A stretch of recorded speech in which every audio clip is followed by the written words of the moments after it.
नमस्कार दर्शक बंधु पाणीपाग अपडेट रे आपनको स्वागत। राज्यर अनेक स्थान में प्रबल वर्षा नहीं पूर्वानुमान। हाँ आज्ञा, राज्यर विभिन्न अंचल में मध्यम प्रबल वर्षा हेब, एमतीक केतक अंचल में वज्रपात जनित वर्षा नहीं पूर्वानुमान आसीगला। कहीं बंगोपसागर सृष्टि होगा जाऊँगी चलित वर्षर सबुठ बड़ लघुचाप, जहाँपाई कि उपकूल रूपांत सबुठी वर्षा हेब। तेज केउं जिले में वर्षा हेब, केउं जिले में हेब बन्या भली स्थिति, आसतु आज भिडियो आलोचना करवा। दर्शक बंधु चैनल नुआ थे चैनल को सब्सक्राइब करूँ और पाणीपाग समस्त चित्र ओइंडियो चैनल माध्यम देखु। बर्तमान समय बादल मिजाज धीरे धीरे बढ़िया लगी, जहाँ आप सैटेलाइट इमेज देखिले, किंतु जहाँ जना पड़ी मालकानगिरी, कोरापुट, रायगड़ा, गजपति और कंधमाल जिलार केतक अंचल में मध्यम प्रबल वर्षा नहीं पूर्वानुमान।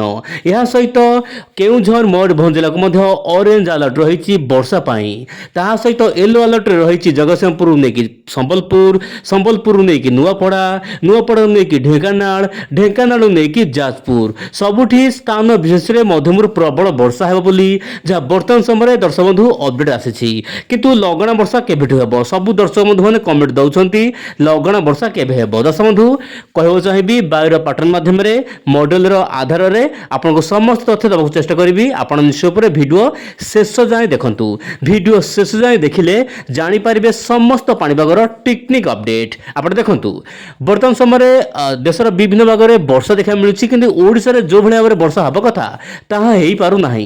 यार मुख्य कारण आर सागर वायु आसुची, किंतु यार बेग बहुत मात्रा रे कम रही। बंगोपसागर वायु मध्य आसुची, किंतु बेग कम रही।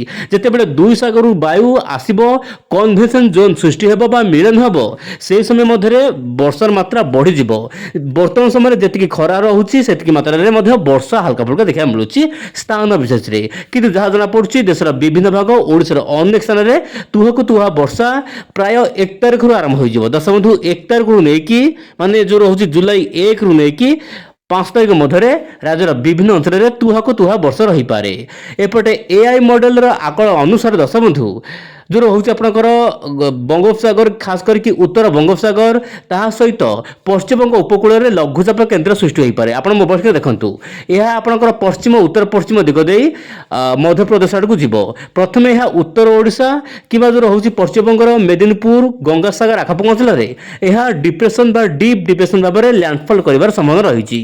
यार प्रभाव में क्षमा करेंगे उत्तर ओडिशा नहीं कि पश्चिम आभ्यंतर ओडिशा प्रबल अति प्रबल वर्षा, स्थान विशेष एक्सट्रीमली रेनफॉल माने वर्षार मात्रा प्राय 60 सेंटीमीटर रु अधिक हो पारे। बर्तमान समय जहाँ अपडेट आसूची बोली जहाँ एआई मॉडल आकलन करुछि, यही से मध्य पश्चिम उपकूल में एक लघुचाप सृष्टि हो पारे, माने जोड़ा लघुचाप सृष्टि होगा पाई पाग अनुकूल रही बोली जहाँ जीएफएस मॉडल एआई मॉडल आकलन करुछंती। एपटे जीएफएस मॉडल समान आकलन करुछि। आप मोबाइल देखु जीएफएस मॉडल आकलन अनुसार पुरी रु नहीं पारादीप मध्य लघुचाप रहिबो, किंतु लघुचाप साधारणतः पश्चिम ओडिशा अधिक भिजाइब। राय जमीक संबलपुर, नुआपड़ा, बरगढ़, सोनपुर, कंधमाल, एपटे दक्षिण ओडिशा रायगड़ा, मालकानगिरी, कोरापुट यही सब जिला मानक प्रबल अति प्रबल वर्षा आगामी दिन देखा मिल पारे।